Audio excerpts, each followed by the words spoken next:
அல்லாஹ்வின் நல்லடியார்களே, அல்லாஹ்வுடைய பேரருளால் 23வது ஒற்றைப்படை இரவில் நாம் இருக்கின்றோம். கிட்டத்தட்ட 22 நோன்புகளை நோற்றவர்களாக, 22 நோன்புகளை வைத்து அதனுடைய இரவு தொழுகையை தொழக்கூடியவர்களாக அல்லாஹ் நம்மை ஆகுமாக்கி வைத்திருக்கின்றான். சற்று நம்முடைய வாழ்க்கையை அப்படியே பின்னோக்கி நகர்த்தி பாருங்கள்.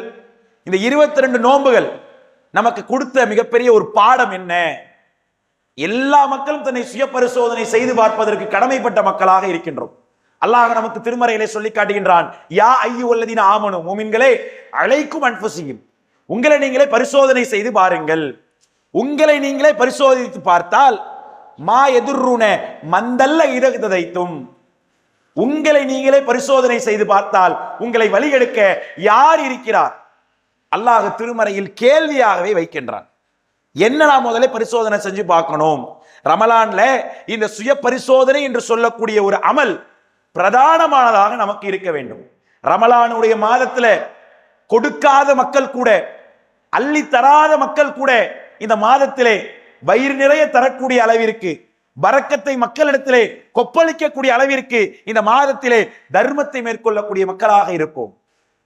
தொழுகைக்கு பள்ளிக்கு அடியெடுத்து வைக்காத மக்கள் கூட ரமலானுடைய மாதம் வந்தால் பள்ளியிலே உருண்டு பிறழ்வது என்ன, சுன்னத்தான வணக்கங்களை பேணி பாதுகாப்பது என்ன. பக்கத்து வீட்டில் தான் இருந்திருப்பாப்புல, ஆளு பள்ளியில பார்த்தோம்னா கஞ்சி ஊத்துறது என்ன, ஜூஸ் ஊத்துறது என்ன. பாய் இவ்வளவு நாள் எங்க பாய் இருந்தீங்க? பக்கத்து வீட்டில் தான் இருந்தேன். இவ்வளவு நாள் உங்களை பார்க்கவே முடியலையே பாய். ரமலான் வந்துருச்சுல பாய். ரமலான்ல மட்டும் தான் சிசிடிவி கேமரா வச்சா மாதிரி எல்லாம் வாட்ச் பண்றானா?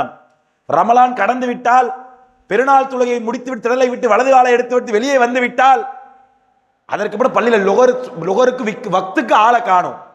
இப்ப காணவில்லைன்னு போஸ்ட் அடிச்சு தேடுற மாதிரி இருக்கு. யாருங்க காணல? பள்ளிக்கு தொலை வந்தவங்களை காணல. இதான் யதார்த்தம். இப்ப ரமலான்ல செய்யக்கூடிய வணக்க வழிபாடுகள், ரமலானிற்காக நாம் அதை செய்தால் அந்த அமல்கள் அல்லாஹ்விடத்தில் ஏற்றுக்கொள்ளப்படாது. நம்முடைய வணக்க வழிபாடுகள் அல்லாஹ்விற்காக இருக்க வேண்டும். ரமலானிற்காக நான் தொழுகிறேன், ரமலானுக்காக நோன்பு பிடிக்கிறேன், ரமலானுக்காக தர்மம் பண்றேன், ரமலானிற்காக என் வழிபாடு இருந்தால் அது அல்லாஹ் ஏற்றுக்கொள்ள மாட்டான். அல்லாஹ்விற்காக இறை பொருத்தத்தை நாடி குறைவாக செய்தாலும் நிறைவாக செய்யக்கூடிய அளவிற்கு நான் இருக்க வேண்டும். அப்படி என்கிட்ட இருக்கா? ரமலான்ல முழு குர்ஆனை முடிக்கக்கூடிய நாம் ரமலான் கடந்து விட்டால் ஒரு பக்கத்தை தாண்டுவதற்கு யோசிக்கின்றோம். என்ன விதமான ஈமான் நம்மள்ட்ட இருக்கு? ரமலான்ல ஒரு மாதத்துல பேணி பாதுகாத்து குமிச்சு வச்சுக்கங்க என்று இந்த ரமலான் நம்மை பக்குவப்படுத்தல. ரமலான் என்னிடத்துல பக்குவப்படுத்தக்கூடிய பிரதான நோக்கம் இறையச்சம் என்ற உணர்வு. யோசித்து பாருங்கள். அதிலும் குறிப்பாக தர்மம் என்ற சிந்தனையோடு, அல்லாஹ்வுடைய பாதையிலே அள்ளி கொடுக்க வேண்டும் என்ற சிந்தனையோடு கொடுக்கக்கூடிய மக்கள் எத்தனை மக்கள் இருக்கின்றோம். நபிகளார் சொல்கின்றார்கள், மா தரக்து இல்ஃபில் சதக்கத்தி வல்லாஹி, அல்லாஹ் மீது ஆணையாக நபிகளார் சொன்னார்கள், அல்லாஹ் மீது ஆணையாக சொல்கின்றேன், அல்லாஹ்வுடைய பாதையிலே நீங்கள் எந்த ஒன்றை செலவிட்டாலும் உங்களுடைய பொருளாதாரத்தில் கடுகு விதையளவு கூட குறைத்து விடாது என்று நபிகளார் சொல்கின்றார்கள். ரசூலுல்லாஹ் சொல்லும் பொழுது அல்லாஹ் மேல சத்தியம் பண்ணி சொல்றாங்க. அல்லாஹ் மீது ஆணையா சொல்றேன்ப்பா, படைச்சவ மேல ஆணையா சொல்றேன், அல்லாஹ்வுக்காக நீ ஒரு பொருளாதாரத்தை ₹1 கொடுத்தாலும் உன் அக்கௌண்ட்ல இருந்து, உன் பேங்க் பேலன்ஸ்ல இருந்து ₹1 கூட குறையாது. நீங்க என்ன தெரியுமா நினைக்கிற? கொடுத்தா குறைஞ்சிரும். 10 லட்ச ரூபா இருக்கு, திருப்பி திருப்பி அதை பார்த்துக்கிட்டு இருப்பாப்ல, அப்பதான் மன ஆறுதலா இருக்கும். 5 லட்ச ரூபா இருக்கு, எண்ணி எண்ணி பார்ப்பாப்ல, எண்ணி எண்ணி பார்த்து மனசு ஆரோக்கியமா ஆறுதலாவே இருந்துட்டு இருக்கும். என்ன? கொடுத்தா குறைஞ்சிரும், பேங்க் பேலன்ஸ் குறைஞ்சிரும், இதை வச்சு என் குடும்பத்துக்கான தேவையை நிவர்த்தி பண்ணுவேன், என் பிள்ளைக்கான தேவையை நிவர்த்தி பண்ணுவேன், என் பிள்ளைக்கான ஸ்கூல் ஃபீஸ் கட்டுவேன். யோசிக்கிறோமா இல்லையா? அப்ப இந்த அளவிற்கு இருக்கக்கூடிய மனித குலத்தை நபிகளார் சொல்றாங்க, கொடுத்தா குறையும் நினைக்கிற, கொடுத்தா குறையாது. மா அலல் ஃபில்லாஹி வா மாலிஹி ஃபில் பரக்கா, மாறாக பரக்கத்தாக நீ கொடுத்ததை விட பன்மடங்கு அல்லாஹ் அதை அதிகரிப்பான். யோசித்து பாருங்கள். அல்லாஹ்வுடைய பரக்கத்து வேணும், அல்லாஹ்வுடைய அபிதிருப்தி வேணும், அல்லாஹ் எனக்கு நல்ல முறையிலே அல்லாஹ்வுடைய அருள்கொடையை அள்ளி வழங்க வேண்டும் என்றால் நான் செய்ய வேண்டிய பிரதானமான அமல் அல்லாஹ்விற்காக கொடுக்கக்கூடியவனாக நீ இருக்க வேண்டும். இன்று இந்த பரக்கத்துங்கிற வார்த்தையை சமுதாய மக்கள் எப்படி தெரியுமா புரிஞ்சு வச்சிருக்கிறோம்? அதிகமா சம்பாதிச்சா பரக்கத்து, கோடியில சம்பாதிச்சா பரக்கத்து. பரக்கத்து என்றால் என்னங்க? நிறைவாக இருந்தாலும் குறைவாக இருந்தாலும் அதில் நிறைவாக இருப்பதுதான் பரக்கத். சற்று யோசிச்சு பாருங்க. இந்த ரமலான்ல அதற்கான எக்ஸாம்பிளை பார்க்கலாம். நோன்பு வைக்கிறோங்க, சகர்ல நோன்பு பிடிக்கிறோம். ரசூலுல்லாஹ் சொல்றாங்க சகருடைய உணவுல பரக்கத்து இருக்குங்கிறாங்க. இன்னைக்கு சகர் சாப்பிடக்கூடிய நாம ஒரு கையளவு சாப்பிடுவோம். யாரும் ஒரு மந்தி பிரியாணி எடுத்து வாயில கொட்டுறதோ, எடுத்து ஒரு அண்டா நிறைய சட்டி எடுத்து வாயில கொட்டுறதோ இந்த காட்சி இருக்காது. ஒரு கையளவு தான் சகருக்கு. அது எவ்வளவு பெரிய பீம்பாயா இருந்தாலும், எவ்வளவு பெரிய பாடி பில்டரா இருந்தாலும் ஒரு கையளவுக்கு மேல உள்ள இறங்காது. அவ்வளவுதான் இன்கமிங், அதுக்கு மேல எடுக்காது. அந்த ஒரு குறிப்பிட்ட அளவு பொருளா அந்த குறிப்பிட்ட அளவான உணவை உட்கொண்டு கிட்டத்தட்ட 13-14 மணி நேரம் தாக்கு பிடிக்கிறோம்னு சொன்னா, என்னுடைய உடல் ஆரோக்கியத்தால என்னுடைய பலத்தால நான் நிக்கிறேன்னு நினைக்கிறீங்களா? கிடையவே கிடையாது. அல்லாஹ் உங்களை இருக்க வச்சிருக்கான். சகருடைய உணவுல பரக்கத்துன்னு சொல்றானே நபிகளார், சகருடைய உணவுல பரக்கத்து என்று நபிகளார் அழகான முறையில் நமக்கு பயன்படுத்துறாங்கல்ல. இப்ப யோசிச்சு பாருங்க, அந்த பரக்கத்தை நீங்க நோம்புடைய காலத்துல பார்க்கலாம். ஒரு கையில உணவை வைத்துக் கொண்டு 13 மணி நேரம் தாக்கு பிடிக்கிறோம்னா, மற்ற நாட்கள்ல காலைல சாப்பிடலன்னா ஆளுக்கு மயக்கம் வந்துடும், மதியானம் சாப்பிடலன்னா ஆளு கபூர்ல தான் எடுத்து போய் வைக்கணும், நைட் ஆள் இல்லைன்னா அவ்வளவுதான் தேடுற நிலைமையா இருக்கும். இது மற்ற யதார்த்தத்துடைய பாணி. ஒரு நாளைக்கு எனக்கு 10 டீ இறங்கலன்னா அந்த நாள் ஓடுற மாதிரி இருக்காது பாய். ஒரு நாளைக்கு எனக்கு இந்த சம்சா டீ எனக்கு இறங்கலன்னு சொன்னா அன்னைக்கு பொழுதே விடியாது பாய். இப்படி சொல்ற நாம ரமலான்ல மட்டும் கட்டுப்படுத்துறோமே. அப்ப அல்லாஹ் எப்படி இருக்க வைக்கிறான்? எப்பேற்பட்ட மாதத்தில் அல்லாஹ் வச்சிருக்கான். இன்னும் சொல்ல போனா ரமலானுடைய மாதமே பரக்கத்து நிறைந்த மாதம் என்று நபிகளார் சொல்றாங்க. அதை நீங்க கண்கூடா பார்க்கலாம். இந்த மாதத்துல சரியா தூக்கம் இருக்காது. இரவு வணக்க வழிபாட்டுல பேணி பாதுகாப்பா இருப்போம், சரியான தூக்கம் இருக்காது. ஆனா இந்த மாதத்துல தூக்கம் இல்லாத நேரத்தில் ஆரோக்கியம் இந்த மாதத்துல நமக்கு இருக்கும். அன்னன்னைக்கு கடைக்கு போக மாட்டோம், அதிகமா லீவ் விழுவோம், வியாபாரத்துக்கு போக முடியாது, அதிகமா லீவ் அடிப்போம். அப்படி இருந்த நேரத்திலையும் பரக்கத்து இந்த மாதத்தை தேடி வரும். யோசிச்சு பாருங்க. இல்லாவிட்டாலும் அல்லாஹ் தருகின்றான் என்று சொன்னால் இதைத்தான் நபிகளார் வலியுறுத்தி சொல்கின்றார்கள். அல்லாவிற்காக முனையளவு கொடுத்தாலும் அது குறையாது, கொடுத்தால் குறையாது. இன்னைக்கு தவறான ஒரு பிம்பத்தோடு, மாற்று மத நம்பிக்கையோட பிம்பத்தோடு கொடுத்தால் குறைஞ்சிரும், கொடுத்தா பேங்க் அக்கௌண்ட் இறங்கிரும். தொழு சொல்றீங்களா? தொழுகிறோம். நோன்பு வைக்க சொல்றீங்களா? வைக்கிறோம். பொருளாதாரம்னு கேட்டுறாதீங்க. இப்படி நினைச்சிருந்தாலும் அந்த மார்க்கத்தை சத்திய சஹாபாக்கள் வளர்த்திருப்பாங்களா? நபிகளார் வளர்த்திருப்பாங்களா? எந்த அளவிற்கு என்றார், நபிகளார் காலத்திலே அபு அய்யூப் என்று சொல்லக்கூடிய ஒரு நபித்தோழர், அன்சாரிகளுடைய பிரதானமான நபித்தோழர். இந்த நபித்தோழரை பொறுத்தவரையில அல்லாஹ்வுடைய தூதர் மதினாவுக்கு போறாங்க. மதினாவுக்கு போற நேரத்துல அல்லாஹ்வுடைய தூதர் மக்காவிலிருந்து மதினாவிற்கு ஹிஜ்ரத் பயணத்தை மேற்கொண்டு செல்கின்றார்கள். சென்றதற்கு பின்னால் நபிகளாருக்கு மதினாவிலே இருப்பதற்கு ஒரு வீடு தேவை. பல மக்கள் நபிகளாரே என் வீட்டுக்கு வாங்க, என் வீட்டுக்கு வாங்கன்னு கூப்பிடுறாங்க. அல்லாஹ்வுடைய தூதர் அல்லவா, யார் கூப்பிடாம இருப்பா? இன்னைக்கு ரசூல்லா இருந்திருந்தா எத்தனை வீட்டுல உபசரிச்சிருப்போம் நாம ரசூல்லாவை. அன்னைக்கு அந்த மக்கள் உயிரே வச்சிருந்தாங்க நபிகளார் மேல. என் வீட்டுக்கு வாங்க, என் வீட்டுக்கு வாங்கன்னு கூப்பிடுறாங்க.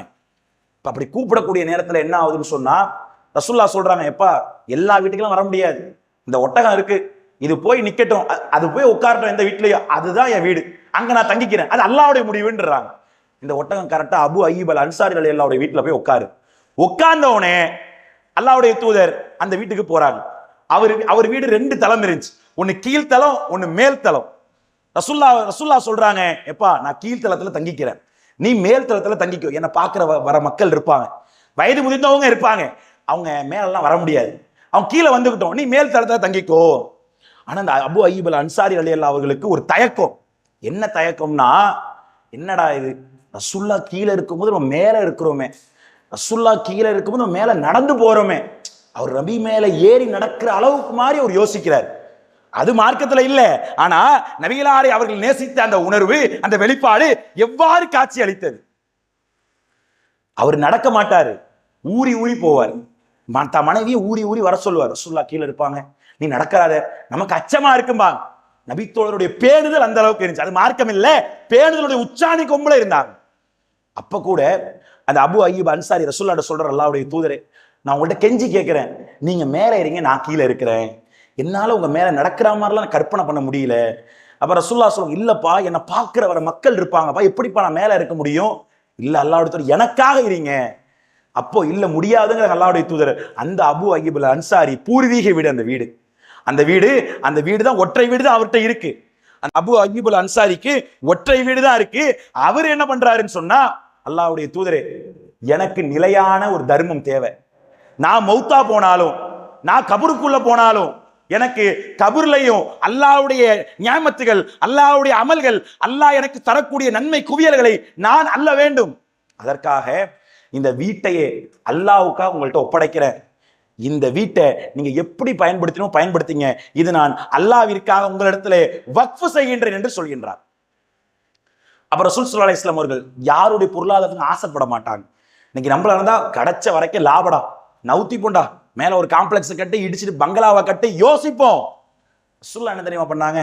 அவர் வக்ஃப் செஞ்சார்ல, நபிகளார் அந்த இடத்திலிருந்து வெளியாகி மஸ்ஜித் நபவியை கட்டுகின்றார்கள். தன் சொந்த பொருளாதாரத்துல 2 அனாதை சிறுவர்கள் வைத்திருக்கிறார்கள். அந்த சிறுவர்களிடமிருந்து அந்த இடத்தை வாங்கி தன் சொந்த பொருளாதாரத்துல மஸ்ஜித் நபவி கட்டப்படுகின்றது. அதில் நபிகளார் தன் வீட்டை அமைக்கின்றார்கள். ஒரு ஓரத்துல அந்த அபு அய்யூப் அல் அன்சாரி கொடுத்த அந்த இடத்தை அனாதைகளுக்காக, முதியோர்களுக்காக, ஏழைகளுக்கு அந்த இடத்தை தங்குமிடமாக நபிகளார் கொடுக்கின்றார்கள். அன்று அந்த இடத்துடைய பொருளாதார மதிப்பு இருக்குல்ல, அவர்கிட்ட இருந்து ஒத்த வீடுங்க. அந்த வீடு தான் மதீனாவுல பெரிய வீடு. கப்போட்டுக்காரங்க போன் தெரியுமா? கப்போட்டுக்காரங்க வீடு போன் தெரியுமா? பாம்பேக்காரங்க வீடுன்னு சொல்லுவோம் தெரியுமா? நம்ம ஊர்ல பங்களா மாதிரி இருக்கும், பெரிய வீடா இருக்கும். ஒரு தடவை உள்ள போயிட்டு வருமான்னு ஏங்குவோம். அப்படி அங்க உள்ள அன்சாரிகள் சொல்றாங்க, நாங்கெல்லாம் ஏங்குவோம், அபு அய்யூப் வீட்டுக்கு ஒரு தடவையாவது போயிட்டு வந்துட மாட்டோமா, வீட்டு சுத்தி பார்த்துட மாட்டோமான்னு ஏங்குவோம். அந்த வீட்டை ஒரு சல்லி பைசா இல்லாம அல்லாஹ்வுக்காக வக்ஃப் செய்யறாங்கன்னு சொன்னா யோசிச்சு பாருங்க. அதனால அவர் என்ன அடைஞ்சாரு? கொடுத்தா குறைஞ்சிரும் நினைச்சா அன்னைக்கு மதீனாவுல வாங்குவதற்கு போட்டி போட்டு இருந்தார்கள் அந்த வீட்டை. ஆனா அல்லாஹ்வுக்காக கொடுத்துட்டு அவர் எந்த அளவுக்குன்னா, பள்ளியில நபிகளார்ட்ட கேட்கிறாரு, அல்லாஹ்வுடைய தூதரே எனக்கும் மனைவி இருக்கிறாங்க, பள்ளியில ஒரு ஓரமா எனக்கு ஒரு கூடாரம் அமைச்சு கொடுப்பீங்களா? சொந்த வீட்டை அல்லாஹ்வுக்காக வக்ஃப் செஞ்சுட்டு பள்ளியில ஒரு ஓரமா எனக்கு ஒரு கூடாரம் அமைச்சு கொடுப்பீங்களா? அங்க நான் தங்கிக்கிறேன். 100க்கு 100 அடியில வாழ்ந்தவர் 10 அடியில இருக்க முடியாத 10க்கு 10 இடம் கூட இல்லாம அந்த இடத்துல தன் மனைவியை வச்சிட்டு இருக்கிறாருன்னு சொன்னா யோசிச்சு பாருங்க. அல்லாஹ்வுக்காக அவர்கள் செய்த அந்த தர்மத்துடைய பலாபலன் எப்படியாப்பட்ட அளவிற்கு காட்சிப்படுத்தப்பட்டது சற்று யோசிச்சு பாருங்க. எந்த அளவிற்கு அவருடைய ஒட்டுமொத்த வாழ்வாதாரம் இருந்துச்சு. அல்லாஹ்வுடைய தூதர் உரிமையா அவர்கிட்ட பழகுவாங்க, எந்த நேரத்திலும் விட்டு கொடுக்க மாட்டாங்க. இவர்கிட்ட போனா அல்லாஹ்வுக்கா நமக்கு கிடைக்கும். எந்த அளவிற்கு என்று சொன்னா, அல்லாஹ்வுடைய தூதர் ஒரு நேரத்துல வீட்டை விட்டு வெளில வராங்க. மதீனாவுல அரபுகள்கிட்ட இருந்த பழக்கம் என்னன்னா, பசி இருந்தா அவங்களுக்கு தூக்கம் வராது. ரசூலுல்லாவுக்கு பசி, கடுமையா பசி, வீட்டுல ஒண்ணும் இல்லை. ரசூலுல்லாவெல்லாம் பொறுத்த வரையில எந்த அளவுக்குன்னு சொன்னா, 3 மாத காலங்கள் அடுப்பறியாம தொடர்ச்சியா 3 நாட்கள் சாப்பிடாமலாம் நபிகளார் அந்த காலங்களை கழித்தாங்க. அப்ப கழிக்கிற நேரத்துல என்ன ஆகுதுன்னு சொன்னா, எந்த அளவுக்குன்னா, அப்போ அபூபக்கர் ஒரு நேரத்துல வீட்டை விட்டு ரசூலுல்லாஹ் வெளில வராங்க. வரக்கூடிய அந்த நேரத்துல பசியுடைய உச்சாணி கும்பல நபிகளார் இருக்கிறாங்க. அப்போ இடையில அல்லாஹ்வுடைய உற்ற நண்பர் அபூபக்கர் ரலியல்லாஹு வராங்க. ரசூலுல்லாஹ் கேட்கிறாங்க, ஹாதிஹி இலல் ஃபில் பைத், நீ எதுக்கு வீட்டை விட்டு வெளில வந்த? அப்ப அபூபக்கர் ரலியல்லாஹு சொல்றாங்க, உங்களை எது வெளில துரத்துச்சு? பசிதான், என்னையும் அதுதான் துரத்துச்சுங்கிறாங்க. என்னையும் எனக்கும் பசிதான் காரணம், நானும் வெளில வந்துட்டேன். 2 பேரும் போறாங்க. 3ஆவதா ஒரு நபித்தோழர் வராரு. அந்த நபித்தோழரை பொறுத்த வரையில ஷைத்தான் அவரை கண்டு வெறுண்டு ஓடுவான். அப்பேற்பட்ட நபித்தோழர். இவருடைய நாவல் அல்லாஹ் பேசுறான்னு சொல்லப்பட்ட நபித்தோழர். அவர் பேர் என்னங்க? ஏன்னா பல பேர் கண்ணு மெஹராஜ் பயணத்துல தான் இருந்துகிட்டு இருக்கு, அங்கேருந்து கூப்பிட்டு வரணும். கண்ணு மட்டும் தான் இங்க இருக்கு, எப்ப பாய் முடிப்பீங்க, எப்ப பாய் நான் தூங்குறது அப்படிங்கிற கதையா இருந்துட்டு இருக்கு. ஹயாத்தா இருக்கணும்ல, மௌத்தாயிடக்கூடாதுல, அதுக்காக கேட்டுக்கிறேன். அவர் பேர் என்ன? உமரா இல்ல அபூபக்கரா? நான் குழப்பி கேட்பேன், சொல்லணும். ஓகே, உமர் ரலியல்லாஹு, எல்லாம் ஹயாத்தா தான் இருக்கிறீங்க. ஓகே, அப்போ உமர் ரலியல்லாஹு, அந்த உமர் ரலியல்லாஹு பொறுத்தவரையில எந்த அளவுக்குன்னா, அவரும் வராரு. 2 இப்ப கூட ரசூலுல்லாஹும் அபூபக்கர் ரலியல்லாஹு இருக்கிறாங்க, உமர் ரலியல்லாஹு வராரு. அப்ப கேட்கிறாங்க ரசூலுல்லாஹ், ஏன் நீ எதுக்குப்பா வெளில வந்த? உங்க 2 பேரும் எது வெளில துரத்து, அதான் என்னையும் வெளில துரத்துச்சு. பசிதான். ரசூலுல்லாஹ் வீட்டுல சாப்பாடு இல்லை, அபூபக்கர் வீட்டுல சாப்பாடு இல்லை, உமர் அலி வீட்டுல சாப்பாடு இல்லை, 3 பேர் வீட்லயும் சாப்பாடு இல்லை. ரசூலுல்லாஹ் சொன்னாங்க, எப்பா இப்ப நைட்டு சாப்பாடு தேவை, நம்ம உரிமையா ஒருத்தர் வீட்டுல போய் உட்காருவோம், பாய் டீயை போடுங்க, பாய் உட்காருங்க, சாப்பாடு வைங்கன்னு கேட்போம். என்ன கொடுத்து வச்சா மாதிரி கேட்கிற அப்படிம்பாங்க. ரசூலுல்லாஹ் உரிமையா அபூ அபி வீட்டு கதவை தட்டுறாங்க, ஏதாச்சும் ஒண்ணு கிடைக்கும்னு. இவர் வீட்டுக்கு போனா ஏதாவது ஒண்ணு கிடைக்கும். அவர் பள்ளிவாசல் ஓரத்துல கூடாரம் அமைச்சு தங்கியிருக்காரு. ரசூலுல்லாஹ் அவர் கூடாரத்தை தட்டுறாங்க. அல்லாஹ்வுடைய என்ன, எப்பா என்னோட 2 விருந்தாளி இருக்கிறாங்க, அவங்களுக்கும் சோறு போடுங்கிறாங்க. உரிமையா நபிகளார் கேட்கிறாங்க, அவங்களுக்கும் சோறு போடு, எனக்கு மட்டும் போடாத. ஏன்னா அவரு ரசூல்லாக்கு நினைச்சுக்கிட்டார். 2 பேர் இருக்கிறாங்க. ரசூல்லா யோசிச்சாங்க, அப்படியா சரி ஓகே வாங்க உள்ள வாங்க, சின்னதா ஒரு ஆட்டுக்குட்டி இருக்கு, அதை அறுக்கிறாரு. அதை அறுத்து ரசூல்லாவோட இருந்த 3 பேருக்கும் சாப்பாடு கொடுக்குறாரு. அவர்கிட்ட ஒண்ணுமே இல்லை, ஆனா கொடுக்கக்கூடிய மனசு அவர்கிட்ட இருந்துச்சு. அதை கொடுத்துட்டு ரசூல் ஸல்லல்லாஹு அலைஹி வஸல்லம் அவங்க சொல்றாங்க, அதை கொடுத்துட்டு எந்த அளவுக்குன்னா, அதுல அல்லாஹ் அந்த சின்ன ஆட்டுக்குட்டியே ஒரு நபருக்கு பத்தாது, ஆனா 3 பேர் சாப்பிட்டு அபூ அய்யூபும் சாப்பிட்டு அவருடைய குடும்பமும் அல்லாஹ் சாப்பிடுற அளவுக்கு பரக்கத்தை வச்சிருந்தான். ஏன்? கொடுக்கக்கூடிய நேரத்துல அது குறைவாம நிறையாய் அல்லாஹ் வச்சிருந்தான். இன்னைக்கு நாம எப்படி பார்க்கிறோம்? அல்லாஹ்வுடைய பேர்ல கொடுத்தா எனக்கு இறங்குது என்று யோசிக்கிறோம்ல. அல்லாஹ்வுடைய பேர்ல கொடுக்காம சேர்க்கிறது எவ்வளவு பெரிய பாவம் தெரியுமா? அல்லாஹ் சொல்லி காட்டுறான், வைலுல்லி குல்லி ஹுமஸத்தி லுமஸா, குறை கூறி புறம்பெறக்கூடிய ஒவ்வொருவருக்கும் கேடுதான். அல்லதி ஜமா மாலகும் முஅத்ததா, ஆதமுடைய மகன் பொருளாதாரத்தை திரட்டி திரட்டி எண்ணிக்கிட்டு இருக்கிறான். 100 200 300 400 எண்ணிக்கிட்டு இருக்கிறான். அவன் நினைக்கிறான், கல்லா அவ்வாறு இல்ல, லயும் பதன் நஃபீது குத்தமா. அவன் நினைக்கிறான், இந்த பொருளாதாரம் என்ன சேவ் பண்ணும், 10 தலைமுறைக்கு சேர்த்து வச்சுட்டேன், 5 தலைமுறைக்கு சேர்த்து வச்சுட்டேன், காம்ப்ளெக்ஸ் கட்டிட்டேன், வாடகைக்கு விட்டுட்டேன், ரெண்டுக்கு விட்டுட்டேன், நான் செட்டில்டு. அவன் நினைக்கிறான். கல்லா லயும் பதன் நஃபில் குத்தமா, அப்படி இல்ல, அவன் குத்தமான தூக்கி எரியப்படுவான். வமா அதுராக்கமல் குத்தமா, குத்தமான என்ன? அல்லாவே கேட்கிறான். நாருல்லாஹில் முக்கதா, சுட்டெரிக்கக்கூடிய நரக நெருப்பு ஒன்னையும் விட்டு வச்சிறாரு. எலும்புகள் சதைகள் இதயத்தை கரிக்கிறோம். அல்லாஹ் அந்த வசனத்துல பயன்படுத்துற வாசகத்தை கவனிங்க. ஒரு ஆளை தூக்கி போடுவேங்கிறதுக்கும் தூக்கி வீசுவேங்கிறதுக்கும் எவ்வளவு கோத்துல அல்லாஹ் பயன்படுத்துறான். குத்தமால தூக்கி வீசுவேங்கிறான் அல்லாஹ். எதுக்குங்க? கொலை குத்தம் பண்ணாரா, விபச்சாரம் பண்ணாரா, திருநாரா? அல்லாஹ்வுடைய பாதையில கொடுக்காம சேர்ப்பது தப்பு. மார்க்கத்துல பொருளாதாரம் சேர்க்கலாம், தப்பு இல்ல. கொடுக்காமல் சேர்த்தால் ஹராம். அந்த பொருளாதாரம் அதுல பரக்கத்து இருக்காது. யோசிச்சு பாருங்க. கொடுக்காம நான் மட்டும் உண்மை என்று சொன்னால் அந்த பொருளாதாரம் அழிந்துதான் செல்லும். அப்படி நாம் சேர்த்து வைத்து உலகத்திலே எதை காண போகின்றோம்? எவ்வளவுதான் நீங்க கோடியில கொட்டி இருந்தாலும் அடக்கம் பண்ற நேரத்துல ஒரே ஒரு வெள்ளை துணி தான், அதுல பாக்கெட்லாம் வச்சு தைக்கல. போகும்போது யாரும் கபூர்ல போட்டு தூக்கி எழுதி போறது இல்ல. நீங்க 60 வயசு வரையும் வாழ்ந்திருப்பீங்க, 70 வயசு வரையும் வாழ்ந்திருப்பீங்க. உங்களுடைய வாழ்க்கை இருக்குல்ல, அரை மணி நேரத்துல கபூர்ல வச்சுட்டு போயிருவாங்க. உங்களை அடக்கம் பண்ற செலவு அரை மணி நேரம் தான் ஆகும். இதான் யதார்த்தம். மௌத்தா போன சீக்கிரமா அந்த உலகம் உங்களை மறக்கும், வேகமா மறக்கும். இப்படிலாம் உலகம் நம்மளை மறக்குமான்னு யோசிப்போம். எந்த அளவுக்குன்னா, இந்த உலகத்துல 100 தலைமுறைக்கு வாழுவோம், சொத்து வச்சுப்போம் என்று கற்பனையில இருக்கிறோம்ல. இந்த உலக வாழ்வை பற்றி அழகாக இப்னு கஸீர் அழகாக சொல்லி காட்டுகின்றார். அல்லாஹ்வுடைய பார்வையில் ஒரு நாள் எத்தனை ஆண்டுகளுங்க? கேள்வியா கேட்கிறேன். அல்லாஹ்வுடைய பார்வையில் ஒரு நாள் எத்தனை வருஷம்? 1000 வருஷம். அப்பனா இந்த உலகத்துல 1000 வயசு வரையும் வாழ்ந்தா தான் அல்லாஹ்வுடைய பார்வையில ஒரு நாள் வாழ்ந்ததா கணக்கு. 1000 வயசு வரை வாழணும் ஒருத்தர். அல்லாஹ்வுடைய இந்த உலகத்துல 500 வயசு வரையும் வாழ்றாரு. அவர் அல்லாஹ்வுடைய கணக்குப்படி எத்தனை நாள் வாழ்ந்திருக்காரு சொல்லுங்க? அரை நாள். அல்லாஹ்வுடைய கணக்குப்படி அரை நாள் வாழ்ந்திருக்காரு. அரை நாளுங்கிறது 12 மணி நேரம், ஒரு நாளுங்கிறது 24 மணி நேரம். இதெல்லாம் தெளிவா இருக்கும். இப்போ 100 வயசு வரை ஒருத்தர் வாழ்றாருங்க. இப்போ நமக்கு அதான் ஆசை, 100 ஆயுசு வரை வாழணும், பேரம்பேத்திக்கு சொத்து சேர்த்து வைக்கணும், செட்டில் பண்ணி வச்சிடணும். அப்ப கூட மலக்குள் மௌத் ரூஹை கைப்பற்ற வச்சு என்ன தெரியுமா சொல்லுவாரு? எல்லாத்தையும் செட்டில் பண்ணி வச்சுட்டேன், என் கொள்ளு பேரை ஒருத்தன் இருக்கான், கல்யாணம் ஆகல, அவனே கல்யாணம் மாலையும் கழுத்துமா பார்த்துட்டா பிரச்சனை இல்லைம்பார். சரி, அதுக்கப்புறம் கொள்ளு பேரனுக்குலாம் கல்யாணம் ஆனதுக்கப்புறம் மலக்குள் மௌத் அவர் என்ன சொல்லுவார்? எனக்கு ஒரு எள்ளு பேரை இருக்கான், அவனுக்கு கல்யாணம் ஆனா பிரச்சனை இல்லை. அதுக்கப்புறம் நம்ம தொடர்ந்து நெடுந்தொடரா போயிட்டு இருக்கோம். கேம தஜ்ஜாலே வந்துருவான், இவர் மௌத்து எடுத்த பாடா இருக்காது. ஏன்னா மனுஷனுடைய ஆசை ஓயாதுல்ல. அல் ஹாக்கு முத்த காசுன்னு அல்லாஹ் சொல்றான். மனுஷனுடைய ஆசை ஓயாது. எப்போ ஓயும்? சவக்குழி மண்ணு தான் வாயில போட்டு அடைக்கும் போது தான் ஓய், கபர்ல தான் ஓயும், அது வரை ஓயவே ஓயாது. நம்ம அப்படிதான் அல்லாஹ் படைச்சிருக்கேங்கிறான். ஆதமுடைய மகனுக்கு 2 தங்கத்திலான நீரோட கொடுத்தா 3ஆவதா கேட்பாங்கிறான். நம்ம அப்படிதான் டிஃபால்ட்டா அப்படிதான் எல்லாம் படைக்கப்பட்டிருக்கோம். இப்ப அப்படி இருக்கிற நேரத்துல ஒருத்தர் 100 வயசு வரை வாழ்றாருன்னு வச்சுப்போம். ஆனா ரசூலுல்லாஹ் இந்த உம்மத்துக்கு சொன்ன ஆயுட்காலம் எவ்வளவு தெரியுமா? 60ல இருந்து 70 தான். ரசூலுல்லாஹ் இந்த உம்மத்துக்கு இருப்பதிலேயே ஆயுசு கம்மியான உம்மத்து இந்த உம்மத்து தான். நூஹ் நபிலாம் 950 வயசு வரையும் வாழ்ந்தாங்க. இந்த உம்மத்து ஆயுசு கம்மியான உம்மத்து. 60ல இருந்து 70 தான் சராசரின்னாங்க ரசூலுல்லாஹ். அதுக்கு மேல வாழ்றாங்கன்னா ஏதோ இச்சம்பச்ச மக்கள் தான். பெரும்பான்மை மக்கள் 60ல இருந்து 70 மௌத்தா போயிருவாங்க. இப்பெல்லாம் 40லே மௌத்தை பார்க்க முடியுது, 45லே மௌத்தெல்லாம் திடீர் மரணங்கள்லாம் பார்க்க முடியுது. இப்போ 100 வயசுல வாழ்ந்தா கணக்கெடுத்தா அவரு இந்த துன்யாவுடைய வாழ்க்கைய 1.5 மணி நேரம் 90 நிமிஷம் வாழ்ந்திருக்காரு.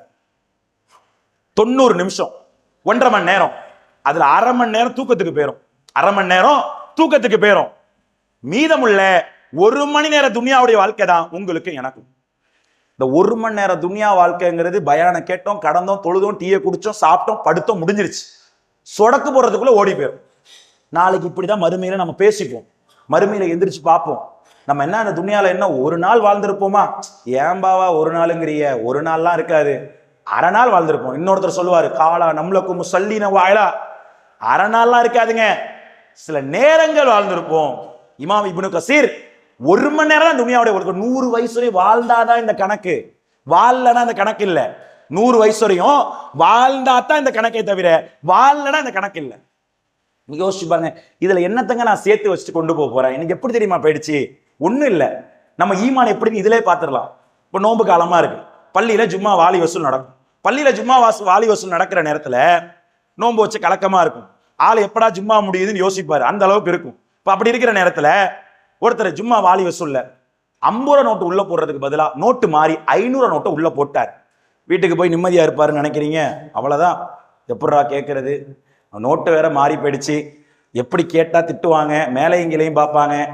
இவர் வேற ஒரு மாறியா பார்ப்பாரு, இவர் முகத்துல எப்படி முழிக்கிறது? அதாவது அல்லாவுடைய பள்ளிக்கு தான் போச்சுங்கிற எண்ணெல்லாம் வராது. நோட்டு மாறி போயிடுச்சு. என்ன பண்றது? வீட்டுல மனைவிட்டு சொன்னா, இதுக்கு தான் உன்னை கட்டிக்கிட்டேன், இந்த ஏமாளி இது பத்தியா, இதுக்குதான் நான் சொன்னா கேப்பியா? எப்படி நோட்டு 50 ரூபா வித்தியாசம் தெரியாம இருப்ப? வீட்டுக்கு அங்க ஒரு முத்தடி விழுவோம். எதுக்கு?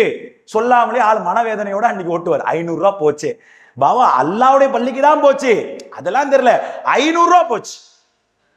என்ன விதமான ஈமான்ல நாம இருக்கிறோம்? அல்லாவுடைய பள்ளிக்கு தான் போச்சுங்கிற எண்ணம் இல்லாம எனக்கு பொருளாதாரம் போயிடுச்சுன்னு நினைக்கிறோம்னா எப்படி யோசிக்கிறோம்? அல்லாவுடைய தூதர் காலத்துல இப்படி இல்ல. அபுதல் ஹார் ரலியல்லாஹு அவர்கள், அவருக்கு பிரம்மாண்டமான ஒரு தோட்டம் இருந்தது. இந்த அபுதல் ஹார் ரலியல்லாஹுக்கு பிரம்மாண்டமான ஒரு தோட்டம் இருந்துச்சு. அப்படி இருக்கிற நேரத்துல என்ன ஆச்சுன்னு சொன்னா, பிரம்மாண்டமான தோட்டம் இருக்கக்கூடிய அந்த நேரத்துல அவர் அந்த தோட்டத்துல தொழுகிறார். பைருவா தோட்டம் இல்ல, இது வேற விதமான தோட்டம். அது அழகிய தோட்டம். நபிகளார் இலைப்பாறுவதற்கு அந்த தோட்டத்துல வருவாங்க. அப்படி தொழுதுகிட்டு இருக்கிற நேரத்துல ஒரு சிட்டுக்குருவி அந்த தோட்டத்துல உள்ள மரங்கள்ல உட்கார்ற நேரத்துல இவர் கவனம் செதறுது. இவர் கவனம் செதறும் போது என்ன ஆகுதுன்னு சொன்னா, என்னடா இது, தொழுவும் போது அந்த குருவி கீச்சிக்கிட்டே இருக்கு, சத்தம் போட்டே இருக்கு, தொழுது விட்டு கவனம் செதறுது. இந்த தோட்டத்தினால தானே அந்த குருவி வருது, இதனால நம்ம தொழுவ பாலாச்சுன்னு சொல்லிட்டு நேர நபிகளார்ட்ட போறாரு. அல்லாஹ்வுடைய தூதரே, எனக்கு இறை நினைவை பாதிக்கக்கூடிய எதுவும் என் கூட இருக்கக்கூடாது, இந்த தோட்டத்தை அல்லாஹ்வுக்காக நான் வக்ஃப் செய்யறேங்கிறார். தொழுவையில குருவி வந்துருச்சான், கவனம் சதறிடுச்சான். நீங்க யோசிச்சு பாருங்க. இது கொடுத்தால் சொர்க்கம் கிடைக்கும், கையை கொடுத்தா சொர்க்கம் கிடைக்கும், உயிரை கொடுத்தா சொர்க்கம் கிடைக்கும், பொருளாதாரத்தை கொடுத்தா சொர்க்கம் கிடைக்கும். கொடுத்தாங்க அவங்க. இன்னைக்கு சொர்க்கம் உண்டு பாய், பார்த்துக்கலாம் பாய், என்ன கொடைக்கானல் ஊட்டியா பாய் அப்படின்னு கேட்கிற அளவுக்கு இருக்கு. அல்லாஹ்வுடைய பாதையில கொடுங்க. அல்லாஹ் எந்த அளவுக்கு கேட்கிறான்? இன்னல்லாஹ இஷ்டராவு, அல்லாஹ் உங்களிடத்துல ஒரு வியாபாரத்தை கேட்கிறான். அல்லாஹ்வோடு செய்யக்கூடிய பிசினஸ் என்ன வியாபாரம்? அதுக்கு என்ன முதலீடு? அம்வாலகம், உங்களுடைய பொருளாதாரத்தை கொடுங்க, உங்களோட உயிரை அல்லாஹ்ட்ட கொடுத்துருங்க. லாபம் பி அன்னலகமுல் ஜன்னா, சொர்க்கத்தை அல்லாஹ் கொடுக்குறேங்கிறான். அப்ப அப்பேற்பட்ட ஒரு வாய்ப்பு நமக்கு இந்த ரமலான் மாசத்துல இருக்குன்னா, இன்னும் குறிப்பாக ரமலான்ல அல்லாஹ் கூலி வழங்குறானா? மற்ற நாட்டுல குர்ஆன் ஓதுறீங்க, அலிஃப் லாம் மீம் ஓதுறீங்க, மூணு எழுத்து, 3 எழுத்துக்கு 30 நன்மை, ஒரு எழுத்துக்கு 10 நன்மை. ரமலான்ல 30 இருக்காது. அல்லாஹ் வழங்குறான்னா 300 இருக்கலாம், 3000 இருக்கலாம், 3 பில்லியனா இருக்கலாம், ட்ரில்லியன் இருக்கலாம், கணக்கு கிடையாது. அப்போ ரமலான்ல உங்களுடைய பொருளாதாரத்தை, ஜகாத்துகளை நீங்க அள்ளி கொடுக்குறீங்கன்னா எப்பேற்பட்ட ஈடேற்றத்தை சொர்க்கத்துல சதக்கா என்ற வாசல் வழியாக நுழைய மாட்டோமா? யோசிச்சு பாருங்க, எந்த அளவுக்கு நம்ம யோசிக்கிறோம். அந்த அடிப்படையில நன்மையான காரியத்துக்கு பொருளாதாரத்தை கொடுக்குறீங்கன்னா இப்ப அதற்கான வழிவகையும் இந்த ஜமாத் அமைச்சு கொடுத்துருக்கு. எந்த அளவுக்கு நம்முடைய ஜமாத்துடைய சார்பாக பல சேவை நிறுவனங்கள் நடக்குது, எல்லோருக்கும் தெரியும். சிறுவர் ஆதரவு இல்லங்களா இருக்கலாம், முதியோர் ஆதரவு இல்லங்களாக இருக்கலாம், ஜகாத்துடைய நிறுவனங்களான ஆண்கள் தாவா சென்றா இருக்கலாம், பெண்கள் தாவா சென்றா இருக்கலாம். இது எல்லாமே நடத்தப்படுவதற்கான பிரதான காரணம் மறுமையில எப்படியாவது சாட்ட வைக்கிற இடம் கிடைச்சிடக்கூடாதா, இதுக்காக தான் நடத்தணும், வேற எந்த நோக்கமும் இல்லை. இதெல்லாம் ஜகாத்துடைய நிறுவனங்கள் தான். அல்லாஹ் சொல்லக்கூடிய ஜகாத்துடைய பட்டியல்ல அனாதைகள், ஏழைகள்னு சொல்றானே, ஏழைகள் பட்டியல்ல இந்த சிறுவர்கள் வருவாங்க, இந்த முதியோர்கள் வருவாங்க. எந்த அளவிற்கு இந்த சிறுவர் ஆதரவு இல்லங்கள் எடுத்து பார்த்தீங்கன்னா, நம்ம மாவட்டத்தில் சுவாமிமலை பகுதியில் இருக்கு, சிவகங்கையில இளையாங்குடி பகுதியில் இருக்கு. ஒரு நாள் பெருநாள் குடும்பத்தோட கொஞ்சம் பார்த்துட்டு வாங்கலேன் அந்த இல்லங்கள் எப்படி இருக்குன்னு. அங்க இருக்கக்கூடிய ஒவ்வொரு பசங்களுக்கும், ஒவ்வொரு விதமான பிள்ளைகளுக்கும் ஒன்று அத்தா இல்லாம இருக்கும், ஒன்று அம்மா இல்லாம இருக்கும், சில பேருக்கு 2 பேரும் இருந்து இல்லாம இருப்பாங்க. நினைச்சு பாருங்க எந்த அளவுக்குன்னு. ஒருவேளை சாப்பாடு கஷ்டப்பட்ட நபர்களை, அந்த சிறுவர்களை அவர்களை தௌஹீதின் அடிப்படையில் கொண்டு வந்து சத்தியத்தின் பாதையில விடுறோம். இன்னும் அவங்களோட தாய் தகப்பனார் மாற்று கொள்கை சிந்தனைக்கு போயிட்டாங்க. இந்த நபர்கள் சிந்தனை விட்டு தடுமாறிடக்கூடாது என்பதற்காக நம் ஜமாத்தின் சார்பாக மதர்சா மட்டும் அல்ல, அவர்களுக்கு உலக கல்வியும் கொடுக்கிறோம், தீனையும் கொடுக்கிறோம், துனியாவையும் கொடுக்கிறோம். இன்னும் சொல்ல போனா எங்க அத்தாமா இருந்து என்னை பார்த்திருந்தா இப்படி பார்த்திருக்க மாட்டாங்களே என்கின்ற எண்ணம் கூட அந்த மாணவர்களுக்கு வரக்கூடாதுங்கிறதுக்காக இந்த பெருநாள்ல, ஒவ்வொரு பெருநாள்லையும் அந்த பிள்ளைங்களே நம்ம அழைச்சிட்டு போவோம். துணி எடுக்கிறதுக்கு எங்க அத்தாமா இருந்தா இந்த ட்ரெஸ் எடுத்து கொடுப்பாங்க, எங்க அத்தாமா இருந்தா இந்த ட்ரெஸ் எடுத்து கொடுப்பாங்கன்னு அந்த பிள்ளை யோசிக்கும்ல. அந்த பிள்ளைகளுக்காக துணி கடைக்கு அந்த பிள்ளைங்களே அழைச்சிட்டு போயிட்டு, உனக்கு என்ன வேணுமோ நீ எடுத்துக்கப்பா, உங்க அத்தா ஸ்தானத்துல நான் இருக்கிறோம், உங்க அம்மா ஸ்தானத்துல நாங்க இருக்கிறோம், என்ன வேணுமோ எடுத்துக்கோ. ஒவ்வொரு மாணவனுக்கும் அவருக்கு பிடித்த ஆடை எடுக்க வைத்து அந்த மாணவனுடைய சந்தோஷத்தை பார்த்து ரசூலுல்லாஹ் சொல்றாங்களே, நானும் அனாதையின் காப்பலும் சொர்க்கத்துல இந்த மாதிரி இருப்போங்கிறாங்களே. அந்த அடிப்படையில அந்த பிள்ளைகளுக்கு பொருளாதாரத்தின் வழியாக அவர்களுக்கு ரமலான்ல கூட நோவினி வைக்காம கொடுக்கிறோம்னு சொன்னா இதுவெல்லாம் ஒரு மனிதனுடைய பொருளாதாரம் அல்ல. இந்த ஜமாத்தை பொறுத்தவரையில அல்லாஹ்வுடைய அருளால 30 ஆண்டுகளாக தங்குதடை என்று இயங்குதுன்னு சொன்னா அல்லாஹ்வுடைய உதவி. இரண்டாவது, மக்களாகிய நீங்கள் தரக்கூடிய பொருளாதாரம், அதுவும் குறிப்பாக இந்த ரமலானில் தரக்கூடிய பொருளாதாரம் தான். யோசிச்சு பாருங்க எந்த அளவிற்கு மக்களுடைய நிலைமைகளை பார்க்க முடியுதுன்னு. அல்லாஹ்வுக்கு அந்த அந்த இன்னும் சொல்ல போனா இந்த சிறுவர் இல்லத்துல படிக்கக்கூடிய இந்த மாணவர்கள் இருக்கிறாங்களே, சில பள்ளிகளில் இப்போ தொலை வைக்க விட்டுரும்.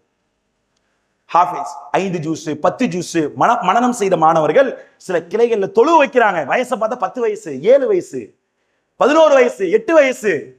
எப்படி உருவாக்கி இருக்கோம்? இதெல்லாம் அல்லாஹ்வுக்காக நீங்கள் கொடுத்த ஜக்காத்துடைய நிதிகள் தான். முதியோர் இல்லங்கள் எடுத்து பாருங்க. முதியோர் இல்லங்கள்லாம் பொறுத்தவரையில் அவர்களும் ஒரு குழந்தைகள் போலதான். ஒரு பருவத்துக்கு மேல தன்னுடைய பிள்ளைகள் பெற்றோர்களை கைவிடுவாங்க. என் வீட்டுல பூனை இருக்க இடம் இருக்கு, நான் வளர்க்குற நாய் இருக்க இடம் இருக்கு, கிளி வளர்க்க இடம் இருக்கு, எங்க அத்தாமா இருக்க இடம் இல்லை. யோசிச்சு பாருங்க. அந்த பெற்றோர்களை தன்னுடைய இறுதி நேரத்துல கூட தௌஹீதை விட்டுறக்கூடாது, தௌஹீதை விட்டு தடம்புரக்கூடாது என்பதற்காக அவர்களுக்கு முதியோர் ஆதரவு இல்லம் என்று நடத்தி தன்னுடைய கடைசி கட்ட காலத்துல அவங்க மலஜலம் கழிப்பாங்க. இயற்கை உபாதையாகும். அதை கூட எங்க அத்தாமா இருந்தா எப்படி நான் சுத்தப்படுத்துவேன், எங்க அத்தாமா எப்படி பார்ப்பாங்க, அந்த மாதிரி நாங்க நின்று பார்ப்போம்னு சொல்லிட்டு ஜமாத்துடைய சார்பாக அதற்கென்று பணியாளர்களை வைத்து முகம் சுளிக்காத அளவிற்கு அவர்களுக்காக நம்ம நிக்கிறோம்னு சொன்னா அந்த மக்களுக்காக தான் உங்களுடைய பொருளாதாரத்தை கேட்கிறோம். ஒன்னே ஒண்ணுதான், இது தனிப்பட்ட ஒரு இயக்கத்துக்கு தரோம் என்கின்ற எண்ணத்துல பார்க்காதீங்க. ஒரு ஜமாத்துக்கு தரோம், தனிப்பட்ட தௌஹீத் ஜமாத்துக்கு தரோம் நினைக்காதீங்க. இது அல்லாஹ்வுக்காக கொடுங்க. தனிப்பட்ட இயக்கத்துக்கு நம்ம கேட்கல, அல்லாஹ்விற்காக இறை பொருத்தத்தை நாடி கேட்கிறோம். யோசிச்சு பாருங்க. சிறுவர் ஆதரவு இல்லங்களா இருக்கட்டும், முதியோர் ஆதரவு இல்லங்களா இருக்கட்டும், இஸ்லாத்தை ஏற்று வரக்கூடிய அவர்களுக்கு கல்வியை கற்றுக் கொடுக்கக்கூடிய தாவா சென்டரா இருக்கட்டும், ஆண்களுக்கு பெண்களுக்கு தனித்தனியான நிறுவனங்களா இருக்கட்டும், இதுவெல்லாம் ஜக்காத்துடைய வகையில உங்களுக்கு வந்துடும். அதுக்கான வாய்ப்பையும் வச்சிருக்கும்.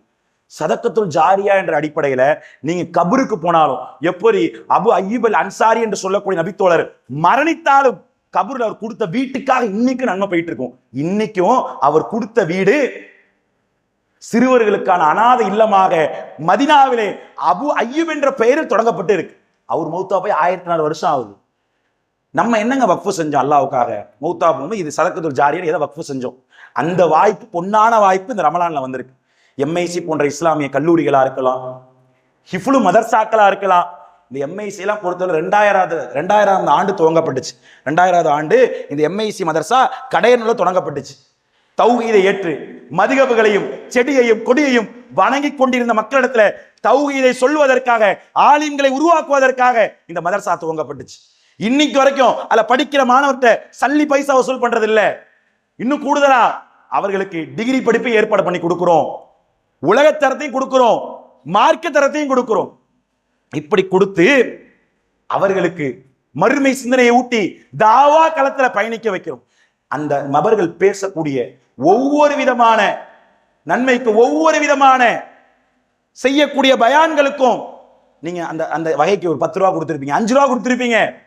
நீங்க மௌத்தா போனா நன்மை கிரெடிட் ஆயிட்டு கொடுத்த 5 ரூபா நல்லா பார்க்க மாட்டான். மறுமையில ஈடேற்றம் ஆகக்கூடிய வகையில 50 கோடியாக அல்லாஹ் பார்த்தா என்ன பண்ணுவீங்க? இப்போ எம்ஐசி போன்ற நிறுவனங்களுக்காகவும் ஹிஃப்லு மதர்சாக்கள் இந்த நேரத்தில் அங்கு உள்ள ஆஃபீல்களாக உருவாக்கி இதனால் வரையும் பீகார்லேருந்து ஜார்க்கண்ட்ல தொழு வைத்த மக்களை விட்டு நம்ம மக்களை நம்ம பிள்ளைங்களை தயார்படுத்தணும்னு சொல்லிட்டு 3 வருட ஆலிம்களாக உருவாக்கி ஹாஃபில்களாக உருவாக்கி ஒவ்வொரு கிளையிலும் தொழ வைக்க வைக்கிறோம்னா யோசிச்சு பாருங்க எந்த அளவுக்கு. இப்ப இந்த மாதிரி வகைகளுக்காக அல்லாவிற்காக உங்களுக்கு பொருளாதாரத்தை கொடுங்க இன்ஷா அல்லாஹ். அதற்காக மாவட்ட நிர்வாகத்திலிருந்து வசூல் செய்யக்கூடிய பொறுப்பாளர்களும் வந்திருக்கிறாங்க.